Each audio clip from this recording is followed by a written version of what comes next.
Olá, olá pessoal. A gente vai agora começar mais uma conversa ao vivo, hoje sobre alfabetização e metodologias ativas. A gente vai falar com a Tatiane, já já ela vai entrar aí online, ao vivo, para conversar com a gente. Já adianto que a conversa não vai ficar só na parte das metodologias ativas, vai passar por muitos pontos aí sobre inclusão verdadeira, educação especial. A gente fez aqui todo um processo de conversa que vai ser show de bola. Vocês fiquem aí ligados que a gente vai realmente construir uma discussão, uma reflexão que eu acredito que vai ser muito boa em relação ao processo de alfabetização, em relação a ser um professor protagonista, ao aluno ser protagonista do processo de ensino-aprendizagem, em relação a esse uso do lúdico, do improviso, como que ele pode ser feito, e a própria trajetória da Tatiane, o quanto essa trajetória pode ajudar outros professores a visualizarem formas de superar percalços, formas de superar dificuldades e formas de fazer com que as suas crianças, né, que estejam em processo de alfabetização, possam ser bem-sucedidas nesse processo. Então, só esperar aí ela entrar online para a gente poder começar a nossa conversa ao vivo, ao vivo. E falando um pouquinho, né, enquanto ela não entra aí online ao vivo, falando um pouquinho da alfabetização, é, você tem que diversos, a gente estava conversando sobre isso há pouco, né? Diversos governos e diversas entidades veem a alfabetização como um processo que pode ser um pouco mais formal, desde muito cedo, ou não, ou ser um pouco mais livre. A gente sabe que na BNCC você já tem algumas formas de você indicar até quando tem que ser essa alfabetização e o que é essa alfabetização e o que ela diferencia de letramento, que é um conceito que nem sempre é fácil de diferenciar. E a gente vai, então, discutir um pouquinho mais sobre isso. Ó, a Tatiane tá aí, entrou ao vivo. Vamos aceitar aqui a solicitação.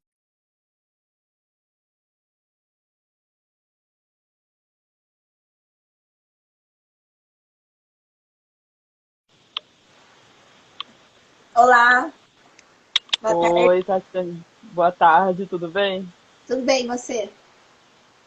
Tudo certinho. Então vamos lá para a nossa conversa ao vivo de hoje, falando sobre alfabetização, falando sobre metodologias ativas, sobre tudo isso que é tão essencial no nosso processo educacional de ser refletido, já que a alfabetização é uma parte, né, do nosso processo de formação até de cidadão, de cidadania.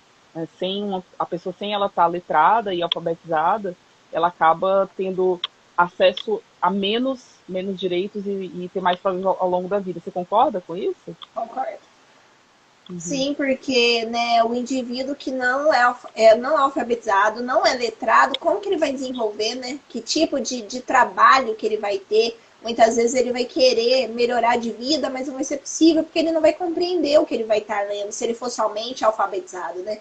Então tem que ser um alfabetizado letrado, né? Para ele conseguir usar na parte social da escrita, né? Exatamente. O que seria essa diferença, então, do alfabetizado e do letrado? Então, o alfabetizado é o aluno que ele sabe ler, ele sabe escrever, mas ele não entende. Ele não entende, ele não consegue interpretar. Né? Agora, o letrado, o indivíduo que é alfabetizado, o letrado, ele vai compreender a função social da escrita. Ele vai entender para que serve uma bula, para que serve né, um convite, ele vai saber interpretar qualquer parte social da escrita, né? Que vai no supermercado, vai saber o que vai comprar, ele vai entender uma nota fiscal. Então, essa é a importância né, de estar trabalhando a alfabetização nessa parte que entra dentro do letramento, porque só alfabetizar, só depositar conteúdo, decorar e memorização não adianta nada. Exatamente, com certeza. E fala um pouquinho de você, então, assim, como que você entrou nesse universo da alfabetização? O que que te levou a isso daí? Então, eu sou a Tatiana Oliveira, né? Eu sou pedagoga, atualmente sou pedagoga, especialista em educação especial e coordenação pedagógica. Também eu pesquiso na área de alfabetização, pesquiso também nas altas habilidades de superdotação e também pesquiso sobre educação integral integrada, né? E eu comecei a trabalhar com aulas assim de música, que eu comecei a introduzir a alfabetização musical. Foi aí que eu comecei a entender como funcionava a alfabetização musical, né? Com 18 anos de idade que eu entrei no ramo da educação, assim, por conta própria. Só que, assim, eu não queria seguir o caminho da alfabetização ou de escola. Então, aí, teve um concurso aqui para passar para trabalhar de auxiliar de saúde. E eu já estava fazendo técnico de enfermagem. E aí, eu comecei a fazer o curso técnico de enfermagem, trabalhando na saúde. Fiquei por 8 anos. E aí, depois, eu ganhei uma bolsa de estudos na pedagogia. E aí, pelo ProUni, e aí eu terminei a pedagogia, mas eu ainda fiquei presa na saúde de medo de perder o cargo que era efetivo concursado. Mas aí me deu uns 5 minutos de repente, e eu exonerei meu cargo e assumi um cargo de eventual. Aí eu fui eventual 2 anos, que foi onde começou meu processo de observação da educação pública. Porque até então eu não sabia nada. Eu só fui fazer estágio e no estágio nem me mandavam fazer o que eu precisava aprender, eu não conseguia aprender muita coisa, porque aí mandava a gente fazer coisas que não era da nossa ossada, né? E foi sendo eventual que eu comecei a observar todas as séries, desde o 1º ano até o 9º ano, e a minha observação é muito grande, eu observo muito. Foi aí que eu comecei a perceber, né, que os alunos do 6º ano não entendiam a letra impressa, ou eles entendiam a letra cursiva ou a bastão. E eu achei um absurdo, eles não sabiam interpretar o que a gente estava no quadro, quando eu fui substituir o 6º ano. E eu falei assim, gente, mas qual será o problema disso? Comecei a analisar na minha cabeça, passando sala por sala, aluno de 9º ano que não sabia ler e escrever. E aí eu fui analisando e participei de quando eu fui substituir muito o 3º ano. E nessas substituições do 3º ano, eu comecei a ver uma professora que era muito boa, muito boa. E eu aprendi muito com ela. Mas ela não trabalhava da forma que eu trabalho, mas muitas ideias da minha prática eu tirei dela, que eram práticas lúdicas, divertidas. Ela gostava de usar eu para fazer música, levar instrumento, né? Então ela me aproveitava bastante quando eu não estava em aula substituindo. Depois eu fui para a biblioteca, e na própria biblioteca, no ano 2016, eu comecei a dar aula de reforço.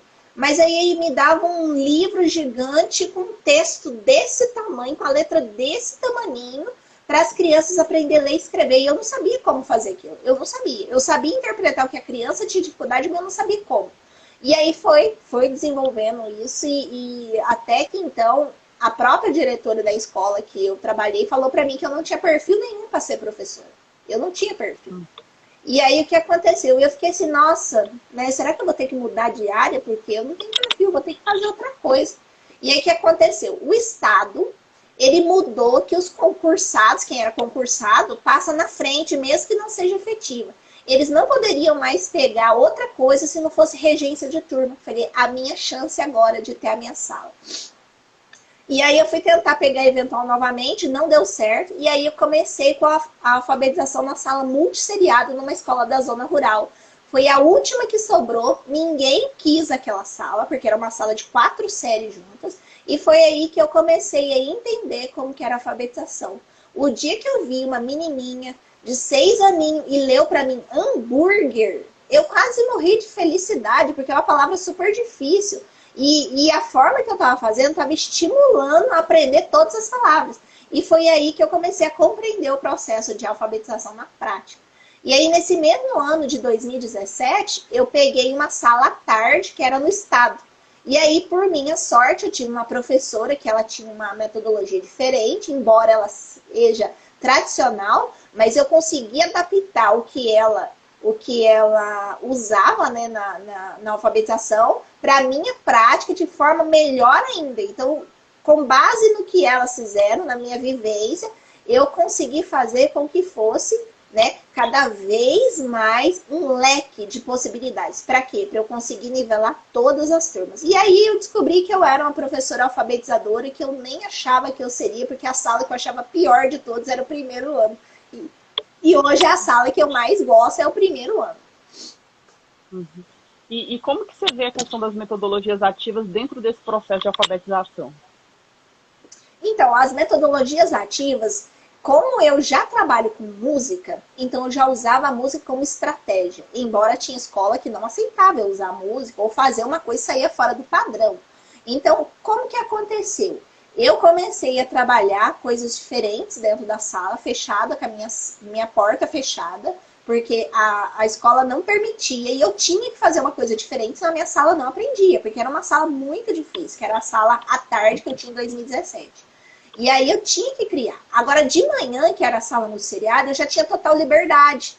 Aí eu trabalhava receitas, gêneros textuais de todas as formas, eles traziam rótulos, eles traziam embalagens, a gente montou caderninho de receita, fazíamos brigadeiro na sala de aula para eles compreenderem as medidas. Aí eu trabalhei geografia, eu mesma tenho uma dificuldade de geografia muito grande com pontos cardeais, aprendi a fazer os pontos cardeais com rolha e agulha para entender o norte, sul, leste, oeste.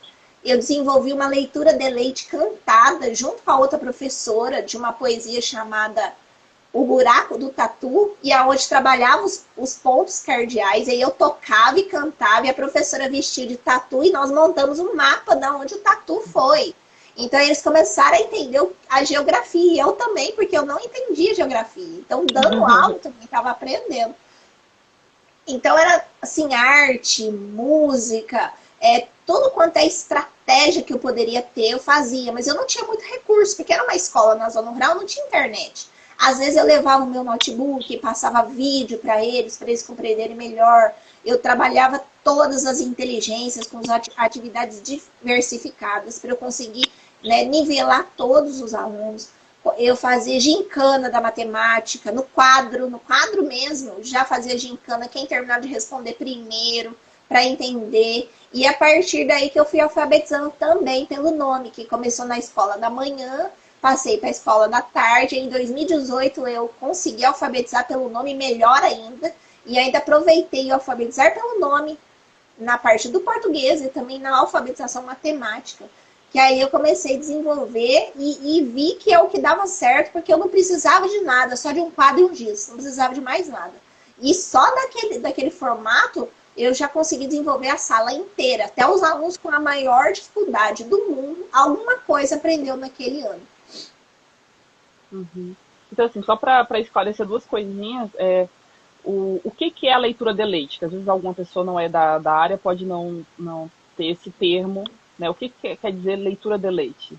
A leitura de leite é uma leitura que ela é bem esclarecida. Ela tem que ser bem pontuada. Eu pego um livro, eu falo tudo sobre o livro, eu descrevo tudo, pergunto a capa, mostro onde fica o autor, aonde fica a editora, onde fica o ilustrador, né? Os desenhos que tem, o que quer dizer aqueles desenhos que está na capa. Os que não sabem ler, eu vou perguntar o que vocês acham que fala nesse livro, baseado no que tem essa capa, né? Então a leitura de leite era bem detalhada, né? E a gente passa, lê. Tem a leitura de leite que a gente não mostra desenho e tem a leitura de leite que a gente mostra o desenho. Eu, particularmente, gosto de mostrar o desenho. Porque, geralmente, nos desenhos, como eu observo muito, tem bordados, bordado à máquina, e eu, como eu sou artesã, eu entendo. Tem tecidos, tem bordado de ponto cruz, tem pintura a dedo, tem pintura de vários tipos. Então, eu já aproveito aquele momento, né, e já consigo trabalhar até os sentidos para as crianças começarem a entender tecido. Porque eu entendo tecido, que a minha mãe era costureira, então eu vivia com tecido de várias sensações, né? Ou é liso, é estampado, então mais ou menos eu já entendo tecido que amassa, tecido que não amassa, né? Então tudo isso a gente vai desenvolvendo. E a gente vai perguntando para as crianças a respeito do que está acontecendo. Vocês acham que pode fazer isso? O que será que vai acontecer depois? Então eles vão formulando hipótese também. Né? E eles amam, porque aí aquele livrinho que você leu no dia, eles querem ler. Eu deixava passar em todo mundo, de acordo com o que iam terminando a atividade, pegava o livrinho e lia de novo. E os que não liam, viam as imagens. Uhum. E outra coisa que você falou, que até, para quem não sabe, a Tatiane tem um curso de alfabetização, que rolou ao vivo essa semana agora, que está acabando.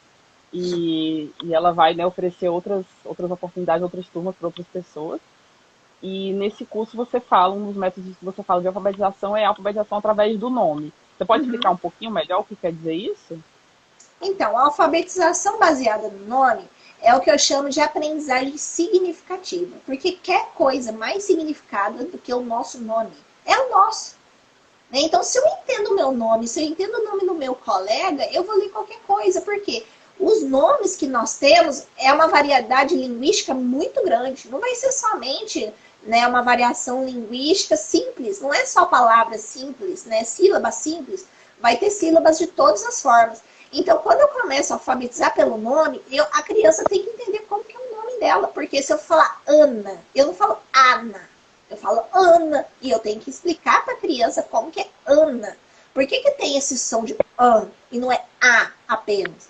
Então, lá no nome, eles vão começar a compreender. E aí, quando eles começarem a pegar palavras que terminam com Ana, com ano, eles já vão entender que o A perto do N vai ser An.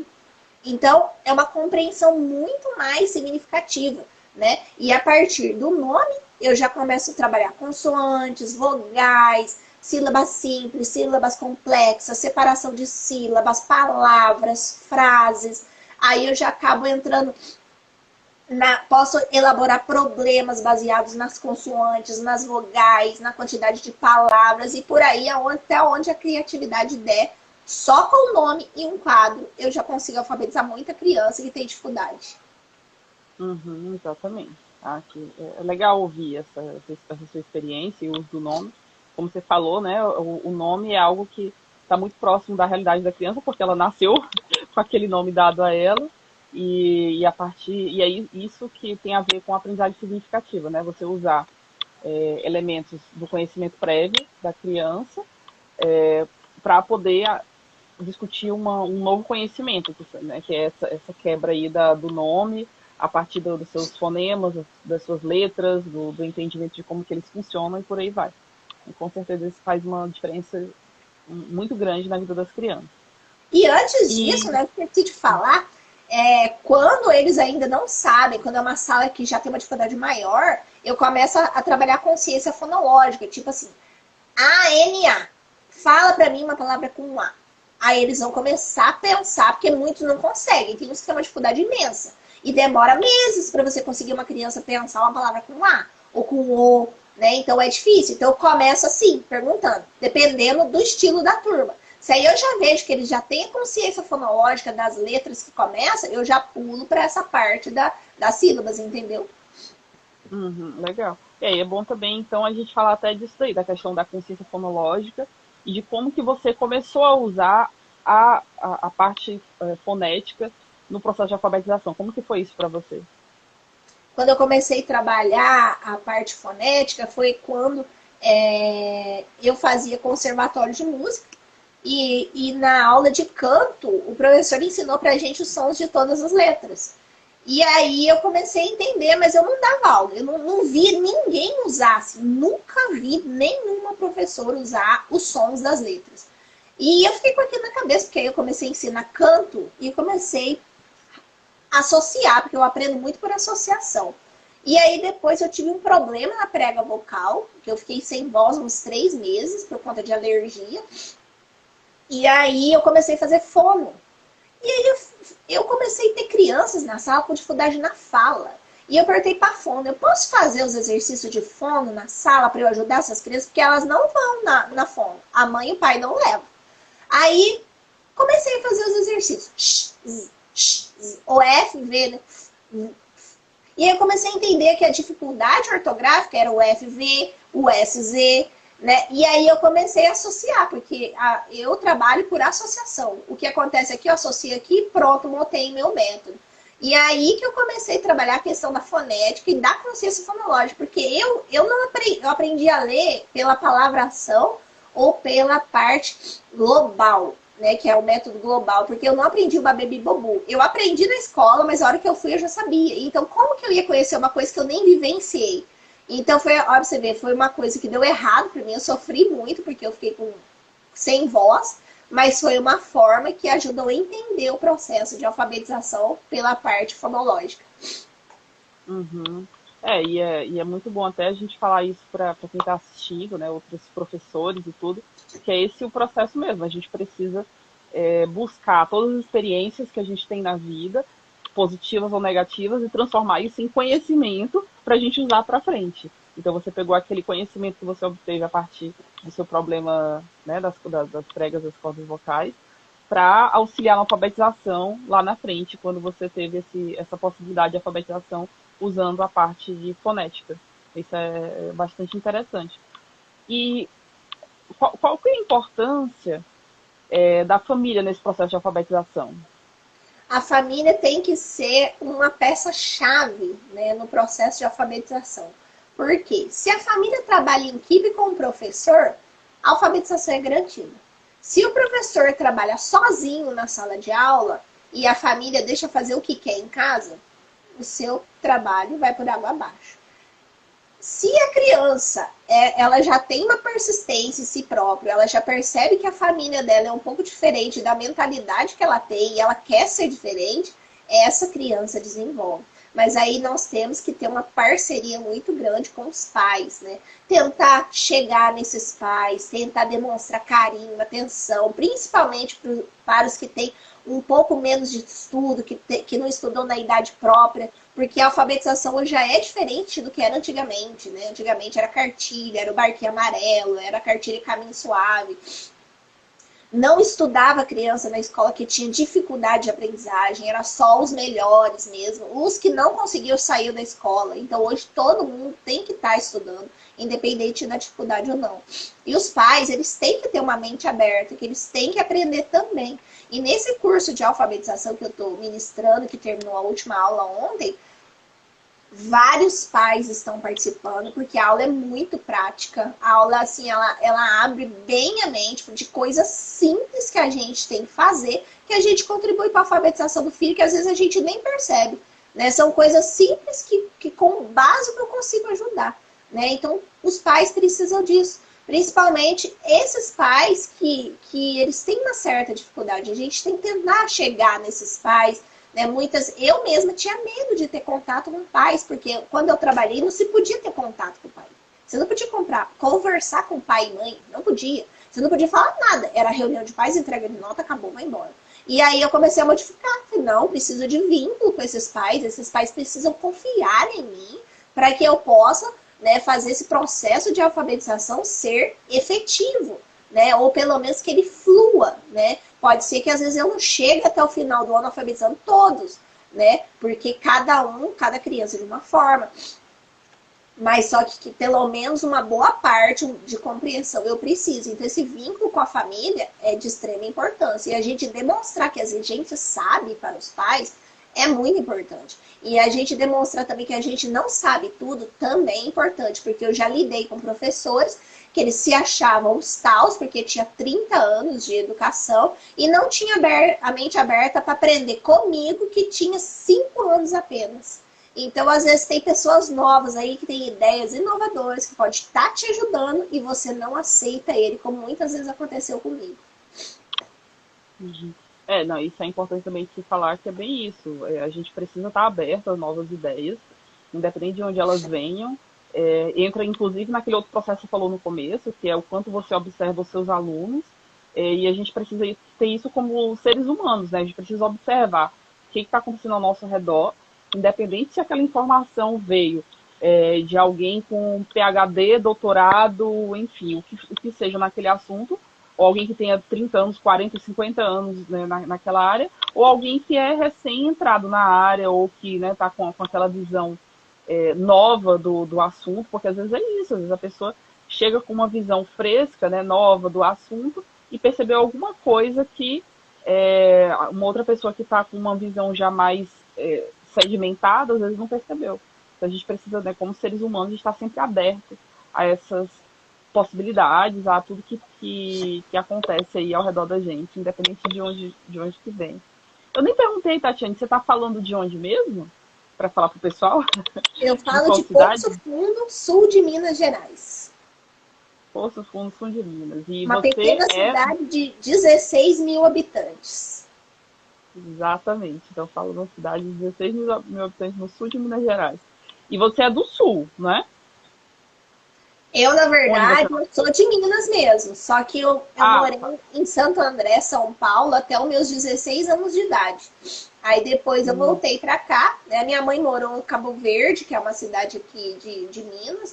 Depois voltou para cá, para Minas, para a cidade de Poço Fundo. Depois, quando eu tinha 2 anos e meio, nós fomos para São Paulo. Minha mãe já tinha ido, voltado várias vezes.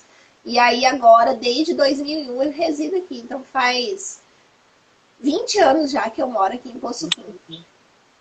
20 anos, legal. E a gente também conversou um pouquinho sobre a questão, né, da alfabetização e da inclusão. Como que você vê isso, a questão da alfabetização e da inclusão escolar? Então, quando eu era professora eventual, o que eu via era os alunos no canto fazendo atividades totalmente diferenciadas da sala. Não era incluído. O que é inclusão? Inclusão é incluir. Não é eu fazer assim, eu estou ensinando química, meu aluno está fazendo português. Não, eu tenho que pensar no meu aluno, fazer uma aula de química do jeito que ele aprenda. Né? Então, essa é a inclusão. Né? E eu vi muitos alunos sendo excluídos, sendo taxados, sendo rotulados, né? Porque não se conseguia incluir aquele aluno. Né? Foi até então que eu tive a oportunidade de ter um aluno autista no ano de 2019, que me chegaram falando que o aluno era muito difícil, e eu nem sabia que eu ia ter um aluno autista, que eu teria que ter adaptado a sala totalmente. Eu tinha bastante informação, bastante coisas na parede, eu tive que retirar, né? Então eu tive que adaptar a sala. E o que acontece? A responsabilidade do aluno especial é do professor regente de turma ou regente de aulas. Só que aí se confundem, que aí depositam a obrigação, né, desse aluno somente no professor de apoio, que trabalha sozinho muitas vezes. E eu quis fazer parte, né, porque eu sabia que era uma parte minha, uma parte que eu queria muito, fazer parte da alfabetização daquele aluno, porque era um aluno que já estava no primeiro ano com 6 anos e não ficava dentro da sala. Não ficava, porque ninguém conseguiu. E aí, nesse ano, né, eu consegui fazer uma atividade diferenciada com esse aluno, junto com a professora de apoio, que acabou que a professora de apoio, ela não fazia muita coisa para ajudar o aluno, ela só estava ali, né? E assim, eu consegui fazer atividades e ensinar essa professora de apoio a ser professora de apoio para não responder por ele, porque muitas vezes eu via ela respondendo por ele. E é uma coisa que não desenvolvia. Quando mais ou menos chegou no meio de julho, esse aluno que não sabia nenhuma letra, sabia muito pouca coisa, não falava, que eu já fazia os exercícios fonoaudiólogos nessa sala. Desde o começo do ano eu tinha uns 3 alunos com problema na fala. E em julho, mais ou menos, ele já estava fazendo ditado e estava no período pré-silábico. Foi aí que eu vi que começou a desenvolver, porque ele foi escrever amarelinha, ele escreveu o A, o E, o L e o A no final. Então já estava no processo de alfabetização, um aluno que nunca tinha adentrado na sala e nunca tinha feito atividade. Então, para mim, foi uma coisa muito maravilhosa que eu consegui. O desenvolvimento da criança, a fala, a oralidade, um aluno que eu não entendi o que ele falava. E quando vê, foi no final do ano, já foi melhorando. Mas aí tinha uma dificuldade muito grande da família aceitar, que também já é uma questão que tem que, né, ter uma orientação maior, a escola tem que ajudar, né, nessa parte, né? E nessa escola tinha psicopedagoga, neuropsicopedagoga, fono, e não conseguia trabalhar com a família. Então isso aí é uma parte que era difícil também, que pra gente conseguir também na parte da educação especial, a gente tem que ter a parceria da família. Com certeza, com certeza. E para a gente, né, a gente está chegando aí na nossa meia hora de conversa ao vivo, para a gente ir fechando, o que você considera mais importante aí desse processo de alfabetização, de metodologia ativa, como que junta essas duas coisas, o que você considera que é importante nesse processo? O que é importante é o professor ter mente aberta. Primeira coisa, é ter uma mente aberta. Se você tem uma mente fechada, você pode esquecer que você não desenvolve, você não aprende, você fica estagnado.